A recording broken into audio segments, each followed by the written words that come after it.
Hola, hoy vamos a retomar lo visto en la clase pasada, vamos a hablar acerca del hígado.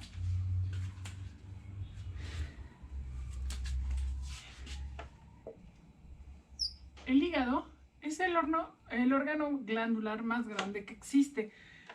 Aproximadamente recibe de un 30 a un 40% del gasto cardíaco total. Esto es a partir de la circulación enterohepática. Tiene varias funciones, entre ellas está la función vascular, en donde nosotros sabemos que recibe el 30-40% del gasto cardíaco. Tiene unas funciones que son muy importantes, que son las funciones metabólicas, entre las que caben destacar el metabolismo de proteínas, lípidos y carbohidratos. Entonces, carbohidratos, lípidos y proteínas. Además de esto, tiene función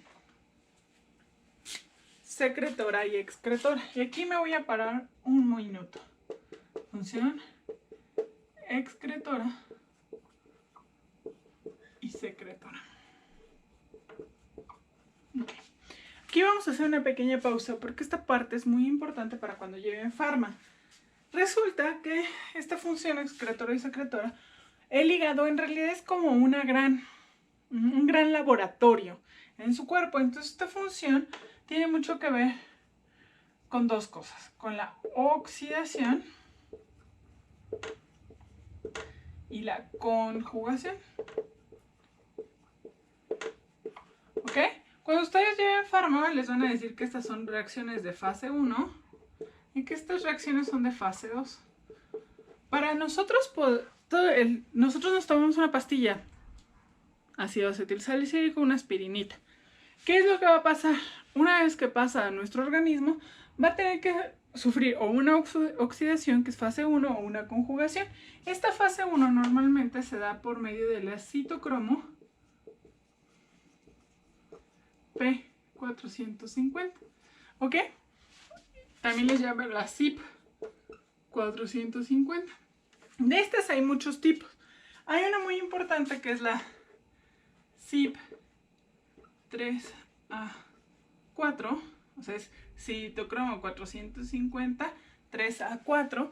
Esta citocromo 450, 3A4 metaboliza la mayoría de fármacos y la mayoría de elementos químicos que entran en nuestro cuerpo.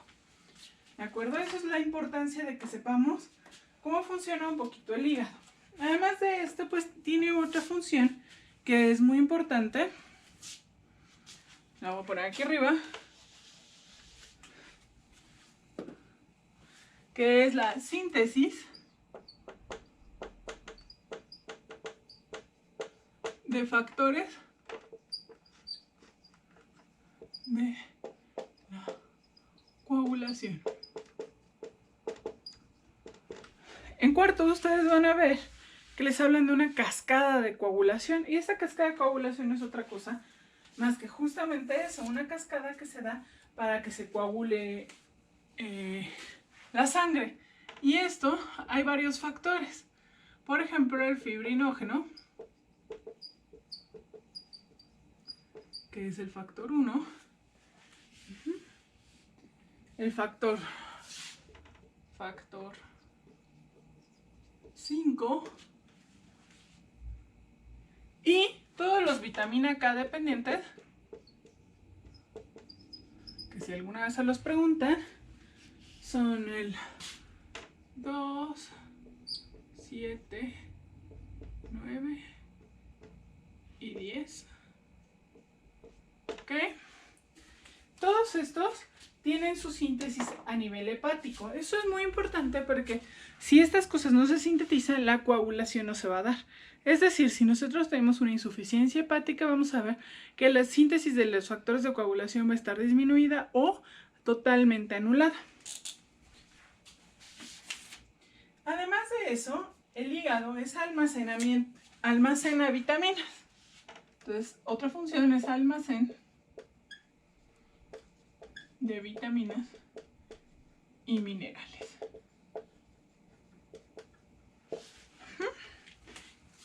¿Cuáles son estas vitaminas y minerales? Bueno, vitamina A, B12, vitamina D y ferritina principalmente. Además de todo esto, el hígado, a través de los enterocitos y del sistema portahepático, tiene también una circulación con una cosa que se le llama vesícula biliar, y ahorita vamos a hablar de ello.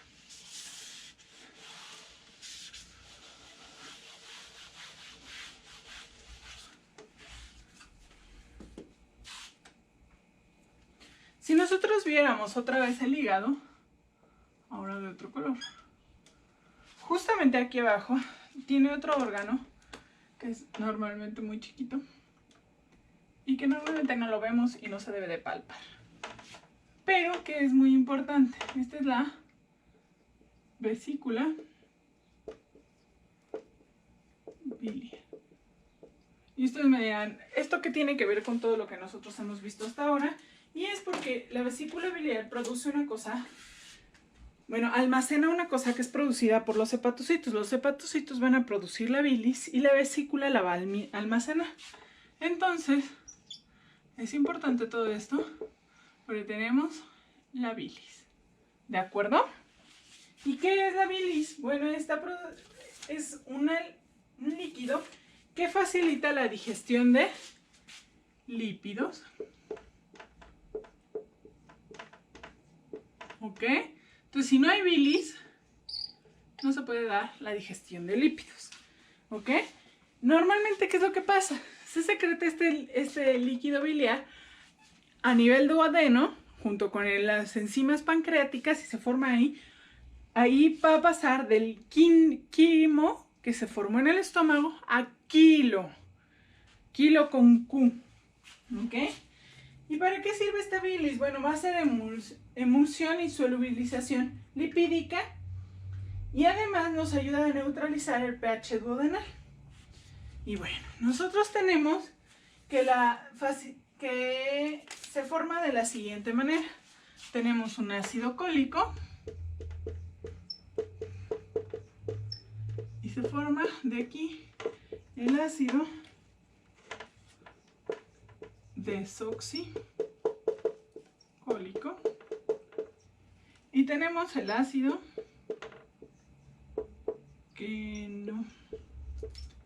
desoxicólico, y se forma el ácido litocólico. ¿Ok? Estas sales biliares, además de eso, van a dar también lugar a una cosa que se les llama pigmentos biliares. Y aquí es donde las cosas se ponen interesantes, porque tenemos dos pigmentos biliares.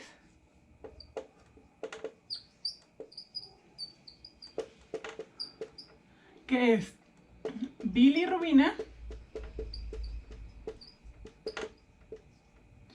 y biliverdina. Estos dos pigmentos biliares se dan porque los eritrocitos con su hemoglobina, a la hora de morirse, el pigmento se vuelve bilirrubina. La hemoglobina se vuelve bilirrubina o biliverdina, y entonces esto es lo que nos va a dar el color de las heces. Ese color marrón, la bilirrubina lo da amarillento y la biliverdina lo da más que nada verde. Cuando nosotros tenemos heces sin color, se le llama acolia, y nos habla de una obstrucción del conducto biliar. ¿Ok? Ya no se está drenando bilis porque ya no hay pigmento. Ajá. Y entonces es cuando les dicen, tienes una obstrucción biliar. Ajá, o tienes un lito biliar, y eso ocasiona una obstrucción. Hasta aquí, si se fijan, no hemos pasado del duodeno. Esto, lo que se secreta en el hepatocito, lo que se produce en el hepatocito, se almacena en la vesícula y va a drenarse hacia duodeno. Y esto me va a ayudar a neutralizar tanto la secreción pancreática como la secreción que viene del estómago. Y entonces se va a formar otra vez, repito, Ahí en el duodeno vamos a pasar de quimo, que se formó en el estómago, a quilo. Quilo es la materia que pasa al intestino. Todavía no le podemos decir heces porque todavía falta un proceso de absorción de nutrientes. Y esto se va a dar en el intestino delgado. Voy a seguir con eso.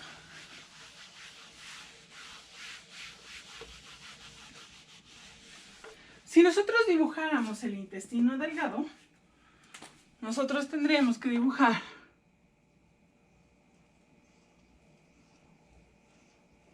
algo así. Más o menos va a medir de 6 a 8 metros de longitud. Y además en el intestino delgado está dividido en 3.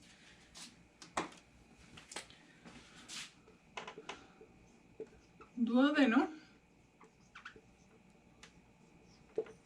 yeyuno e ilion. ¿De acuerdo? ¿Qué sabemos de estas partes? En el duodeno, pues tenemos que se va a hacer la mezcla que ya hablé de bilis, más el quimo que viene del estómago, más el jugo pancreático. Y aquí se va a formar el quilo, ¿de acuerdo? En el yeyuno, bueno, pues en el yeyuno, en la primera porción del yeyuno, se absorben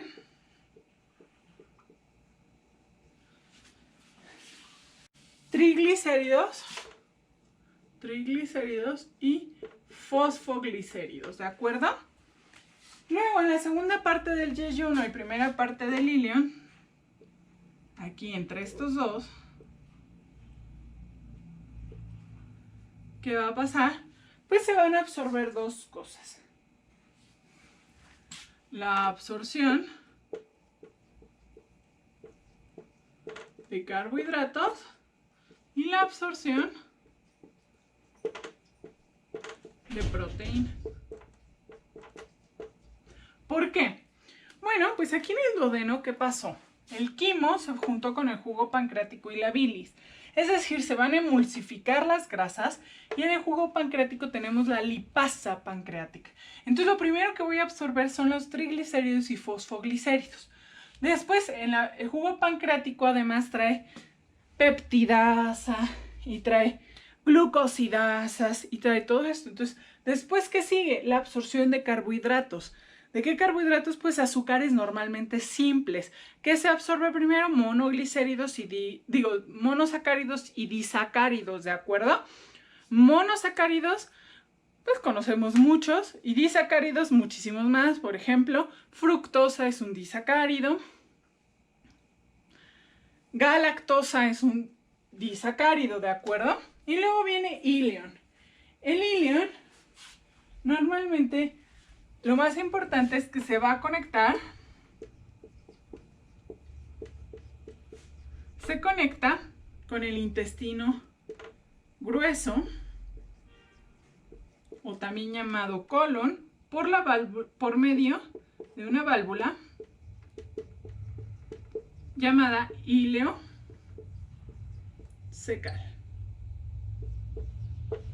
¿Ok? Eso es lo más importante que va a hacer esta zona. Vamos a seguir con el intestino grueso. El intestino grueso también se le llama colon, ¿de acuerdo?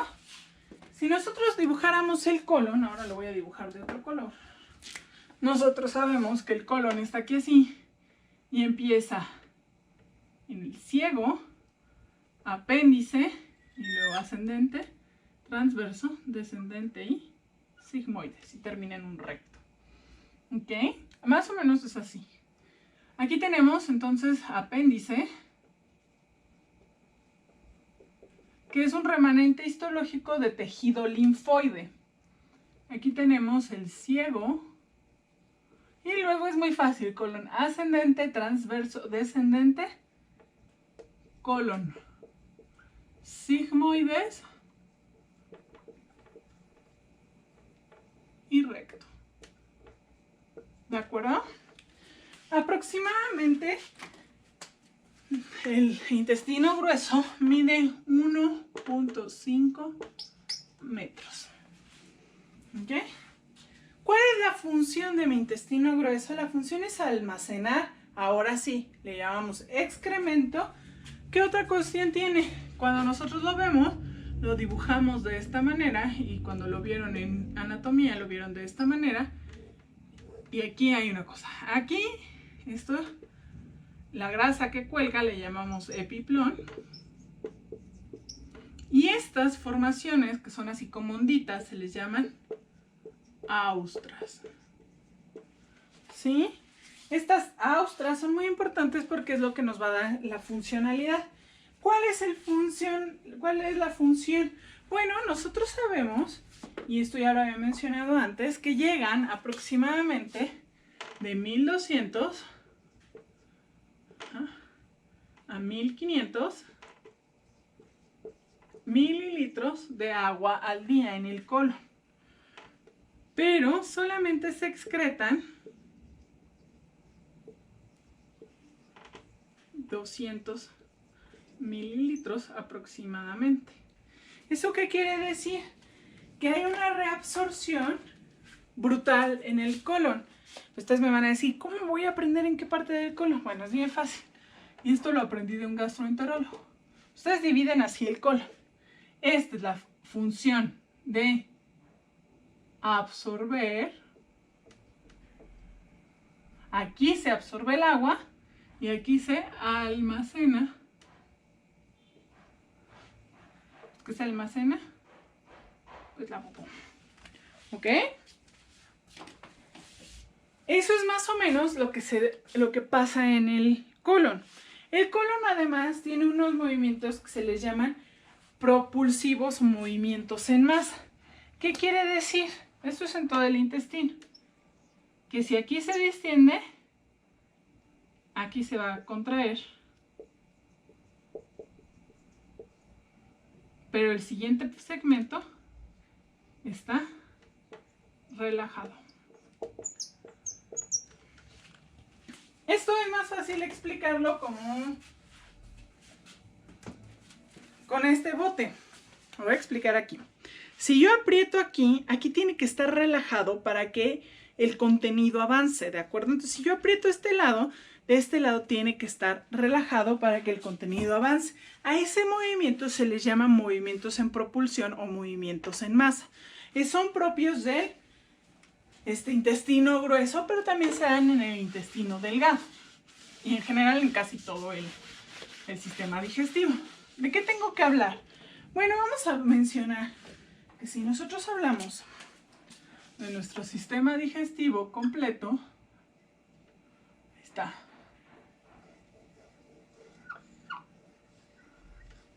¿Sí? Ese es nuestro sistema digestivo completo. Si nosotros tenemos problemas con el avance del esófago, puede darnos una enfermedad que se llama acalasia. La acalasia es que no avanza correctamente tu esófago, es decir, que tú tomas algo y que a veces no avanza hacia donde tiene que avanzar, que es el estómago. A veces se regresa. O les dicen que el esófago está en punta de lápiz o en punta de pájaro. No pasa adecuadamente el alimento. Otra enfermedad que nos puede dar, pero esta es de que se regresa lo que hay en el estómago hacia arriba, se les llama ERG, o enfermedad por reflujo gastroesofágico. Es decir, que el contenido del estómago se regresa hacia el esófago. ¿Ok? En el intestino delgado, normalmente lo único que les puede dar es una cosa que les llaman ilio paralítico. Antes se le llamaba así paralítico, ahora solo se le llama ilio, que quiere decir que se les paraliza esa parte del intestino y entonces no pasa el contenido, el quilo, hacia la válvula ileocecal, hacia el colon. Y la siguiente que te puede dar es algo muy clásico.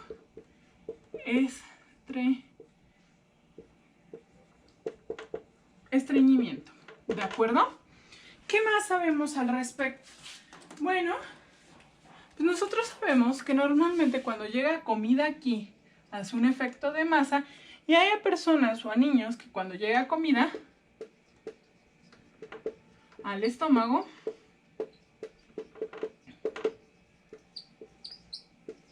Esto es igual a una distensión y les dan ganas de defecar. Así, inmediatamente. Esto, cuando llega comida al estómago que les produce distensión, les dan ganas de defecar. A esto le llamamos reflejo gastrocólico. ¿De acuerdo? Es muy importante porque el reflejo gastrocólico es algo que es innato.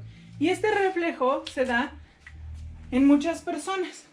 Se relaja el esfínter anal interno y entonces ya no pueden contener la popis. ¿Ok? El reflejo se da de dos maneras. Por el sistema nervioso entérico nos va a dar un reflejo débil. O por el sistema nervioso parasimpático, que nos va a dar un reflejo fuerte y consistente. Y que no se puede, ya no lo podemos contener, ¿de acuerdo? Eso es a grandes rasgos.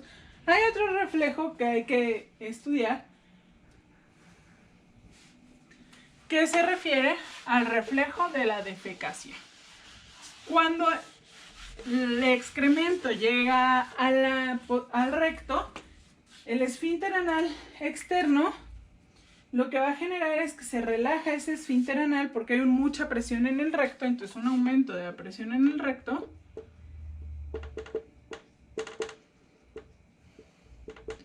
genera un aumento del diámetro o relajación del esfínter anal externo y por lo tanto las ganas de defecar. ¿Ok? ¿Qué pasa si yo estoy en el antro y no tengo ganas y no voy a defecar? Entonces yo mando un impulso a mi esfínter anal, quiere interno, perdón, externo, para que contenga esas ganas de defecar. ¿Qué es lo que puede pasar? Pues igual que el anterior, el reflejo es débil porque es del sistema entérico y me puedo aguantar, o el reflejo es del parasimpático y no me puedo aguantar, pero siempre puedo controlarlo por el esfínter anal externo. Esto se da por medio de los nervios pudendos. ¿De acuerdo? Con esto acabamos ahora sí lo que es todo lo del sistema digestivo. Espero que les haya gustado, chicos. Adiós.